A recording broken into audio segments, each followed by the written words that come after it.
नमस्कार दर्शक बंधु। आज एक सोमवार तो पवित्र दिन जहाँकि प्रत्येक वर्ष बोलबम आसती तो समस्त पवित्र दिन आज तो दर्शक बंधु देखिपारे ये समस्ते भौणी मैंने अच्छा भाई मैंने अच्छा तो तांकर पवित्र दिन आज तो मानक आम नहीं पचारा तो आज बोलबम केमिति उत्साहित कर खूब भली भाव पालन कर तो दर्शक बंधु से आपण मानक आम देखू तो वीडियो आरंभ शेष पर्यंत देखिए एवं जदि आम वीडियो भल लगे ताहले लाइक करेंगे कमेंट करेंगे शेयर करेंगे तो दर्शक बंधु आम से दृश्य आपण मानक देखू तो मु कैमेरामैन को अनुरोध करी पवित्र पानी डालुंट तो देखिपे ये समस्ते लाइन रे अच्छा एवं उत्साहित सहित पालन कर आज सोमवार पवित्र दिन तेणु मैंने पूजा अर्चना करके जीवे तो आम मानक पचार तो दर्शक बंधु देखिपे ये समस्ते धाड़ी अच्छा ये समस्ते पानी डालवाई उत्साहित अच्छा तो आम पचार पानी डालिले भक्त मानकर समस्या कौन अच्छी कौन समस्या दूर हम से विषय आम भक्त मानक पचारवा तो समस्त को आम ये पचारवा तो दर्शक बंधु बुझीपारे और देखिपारे यहाँ हूँ से जगह जगेश्वर मंदिर जगह यहाँ तो दर्शक बंधु आम जड़े बाबा अच्छा आम पचारवा तो आज एक पवित्र दिन तो तांके से पवित्र विषय किसी कहे बाबा आज एक सोमवार पवित्र दिन ये पानी डालवाई आपण को पवित्र कौन मिल पारे आज्ञा ये आमर जनसमावेश कावड़िया मानकर यही जोगी पहाड़ रे जोगेश्वर देवों पाखे आमर जोगीपड़ा किरीपदर बहुत भक्त मैंने आसी एठी भक्त गुड़ाक कावड़िया मैंने आसी यही श्रावण मास रे तांको देवदेव महादेव को जल तांको मस्तक जल निशासन करने आमर भक्त माने समस्ते ये रुंड हो शिव मंदिर आज प्रथम सोमवार दिन आसी आज्ञा आज जल अर्पण कलापर आपण मानक कौन मिल पार पवित्र पवित्रटा आमको आउ देवदेव महादेव जहाँ किसी देवे आम तो किसी कही पारू नहीं तो दर्शक बंधु शुणी पारे आज्ञा कहते तो आज हूँ एक श्रावण मास तो ए समस्ते भक्त मैंने आसते लाइन लगुंट पानी डालवा तो दर्शक बंधु देखिपारे समस्ते पूरा लाइन रे अच्छा उत्साहित कर जहाँ प्रभु शिव शंकर नाम धरिकी ये पानी डालवाई लाइन रे अच्छा तो देखिपारे ये हूँ प्रभु जोगेश्वर मंदिर जोगी पहाड़ में उपस्थित अच्छा बहुत भक्त मैंने ये आसते दूर दूरांत आसते तो देखिपारे ये समस्ते लाइन रे अच्छा पूरा उत्साहित कर तो आज्ञा आप कौटू आसते तराटू आसु आज्ञा आपको केमती लगुच आज्ञा आपन आज्ञा आमको बहुत भल लगुच आज हूँ श्रावण मास प्रथम सोमवार तो आपन को पानी डालले आपनकर उपकार कौन हो आज्ञा आमको नहीं किसी गोटे सुजोग मिलूची तांकर गोटे किसी गोटे उपकार पाउछु आज्ञा तार जागरू नहीं आम पानी ढालुचु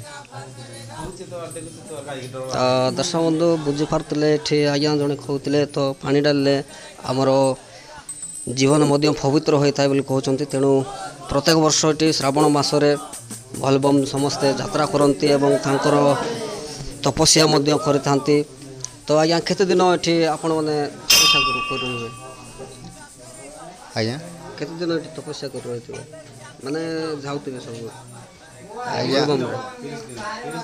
30 दिन आज्ञा गोटे मास कर पालनटा आमर मासे लागो समस्ते खाली तोहरा ना अरे अलग अलग मिसिक अलग अलग गाँव मिसिक आज्ञा 4 गाँव अच्छु जी तो दर्शक बंधु बुझीपारे ये 4-5 खंड गाँव आसते भक्त मैंने जहाँकि प्रभु उत्साहित भक्त हिसाब से आसते पानी डालवाई ये लाइन रे अच्छा तो आज्ञा आप कहते आज्ञा मु केरीपदर कहूँ आप गाँव केते जन आसते आइए आज्ञा गाँव 15 जन हो ତ ଆପଣଙ୍କୁ ଆଜି ଶ୍ରାବଣ ମାସରେ ଫାଷ୍ଟ ସୋମବାରରେ ଏଠି ପାଣି ଢାଳିବା ପାଇଁ ଆସିଥିଲେ ତ ଆପଣଙ୍କୁ କେମିତି ଲାଗୁଛି? ଆଜ୍ଞା ଆମର ପର୍ବ ଦୟାରୁ ନାଇକି ଆମକୁ ବହୁତ ଲାଗୁଛି, ଆମକୁ ଖୁସି ଲାଗୁଛି, ସବୁ ମାସରେ ଭଲ ଲାଗୁଛି ନା ଭଲ ପ୍ରତ୍ୟେକ ବର୍ଷ ମାସରେ। ପାଳନ କରୁଛନ୍ତି? ହଁ ପ୍ରତ୍ୟେକ ବର୍ଷ 30 ଦିନ ଆମର ପାଳନ ହେବ। 4 ବାରରେ ପାଣି ଢାଲୁ, 4 ବାର ପଡ଼ୁଛି, 5 ବାର ପଡ଼ୁଛି। ତ ଶୁଣିପାରୁଥିଲେ ଦର୍ଶକ ବନ୍ଧୁ, ଏଠି ଆଜ୍ଞା ଜଣେ କହୁଥିଲେ ତ ପ୍ରତ୍ୟେକ ବର୍ଷ ଏଠି ଆମେ ପାଣି ଢାଳୁଛୁ ବୋଲି କହୁଛନ୍ତି ଏବଂ ତାଙ୍କର ଆତ୍ମା ମଧ୍ୟ ଶାନ୍ତି ହେଉଛି। ତେଣୁ ସମସ୍ତେ ପ୍ରତ୍ୟେକ ବର୍ଷ ଶ୍ରାବଣ ମାସରେ ଏହି ସୋମବାର ଦିନ ହିଁ ସମସ୍ତେ ପାଣି ଢାଳିବା ପାଇଁ କିମ୍ବା ମାସ ପର୍ଯ୍ୟନ୍ତ ତାଙ୍କର ଭଲବମ୍ ତୀର୍ଥସ୍ଥାନ ଛାଡ଼ିଥାଏ। ତେଣୁ ଆମେ ଆପଣମାନଙ୍କୁ ଦେଖାଉଛୁ, ଏଠି ସମସ୍ତେ ଉପସ୍ଥିତ ଅଛନ୍ତି। ଆଉ ଜଣେ ଆମ ଆଜ୍ଞା ଅଛନ୍ତି, ତାଙ୍କ ସହିତ ଆମେ କିଛି ତାଙ୍କର ଆଜି ସୋମବାରର ପବିତ୍ର ଦିନର ବିଷୟ ତାଙ୍କୁ ଆମେ ପଚାରିବା, ସେ କିଛି କହିବେ। ଆଜ୍ଞା ଆପଣଙ୍କର ଏଠି ପାଣି ଢାଳିବା ପାଇଁ ଆସୁଛନ୍ତି, ଆପଣଙ୍କୁ ଜୀବନ ସବୁବେଳେ ଶାନ୍ତି ରହୁଛି ନା କ'ଣ ରହୁଛି ଆଜ୍ଞା? ଆଜ୍ଞା ଆମେ ତ ପାଣି ଆମେ ଶ୍ରାବଣ ମାସ ପ୍ରତ୍ୟେକ ବର୍ଷ ଆମେ ପାଳନ କରି ଆସୁଛୁ। ଆମେ ପ୍ରାୟ ଆଜିକୁ ପ୍ରାୟ 3 ବର୍ଷ ହେଲାଣି ଆମେ ପାଣି ଢାଳିକି ଆମେ ସୁଖ ଶାନ୍ତି ପାଇବା ପାଇଁ ଆମେ ଶ୍ରାବଣ ମାସ ପାଳନ କରୁଛୁ। ଆମେ ଆମର ଦୁଃଖ କଷ୍ଟକୁ ଆମେ ଶାନ୍ତି ରଖିବା ପାଇଁ ଆମେ ଶ୍ରାବଣ ମାସ ଆମେ ପାଳୁଛୁ। ଆମେ ବହୁତ ଆଶୀର୍ବାଦ ପାଉଛୁ ଭଗବାନଙ୍କ, ଶିବଙ୍କ ଆଶୀର୍ବାଦ। ଆମେ ଆମର କଷ୍ଟକୁ ଦୁଃଖକୁ ଆମକୁ ସେ ବୁଝିବ, ତାର ଲାଗି ଆମେ ଶ୍ରାବଣ ମାସ ଆମେ ପାଳୁଛୁ। ତ ଆପଣଙ୍କର ଯାହା କଷ୍ଟ ଦୁଃଖ ଅଛି ସେଇଟା হয় ସମ୍ପୂର୍ଣ୍ଣ ହେଇଯିବ? ହଁ ସମ୍ପୂର୍ଣ୍ଣ ହେଉଛି ବହୁତ ଗୋଟେ ମାସ হয় ଭଲବମ୍ ହିସାବରେ ବୁଲୁଛୁ? ହଁ ଗୋଟେ ମାସ ଆମେ ପ୍ରାୟ ପାଳନ କରୁଛୁ। হয় ତ ସେ ପାଳନ କରିବାରେ ଆପଣଙ୍କ ନିୟମ କ'ଣ କ'ଣ ଅଛି ଆଜ୍ଞା? ଆପଣ ନିୟମ ତ ପାଳୁଛୁ ଆଜ୍ଞା। ଆମର ଖାଇବା ପିଇବାଟା ସବୁ ଯାହା କିଛିଟା ଆମେ ବି ପାଳନ କରୁଛୁ। ଖାଇବା ପିଇବାଟା ବି ଏଇଟା ଡାଲି ଖାଦ୍ୟ ଏଇଟା ସବୁ ଅଲଗା ଖାଉଛୁ ଏକା। ତ ଦର୍ଶକ ବନ୍ଧୁ ଶୁଣିପାରୁଥିଲେ ଆଜ୍ଞା ଜଣେ କହୁଥିଲେ ଏବଂ ପାଳନ ମଧ୍ୟ କରୁଛନ୍ତି, କାହିଁକିନା ମାସେ ଖଣ୍ଡେ ପାଳନ କରନ୍ତି। ତେଣୁ ଯାହା ତାଙ୍କର ଖାଦ୍ୟ ଅଛି ସେ ଖାଦ୍ୟର ହିସାବ ମଧ୍ୟ ତାଙ୍କର ପାଳନ କରୁଛନ୍ତି।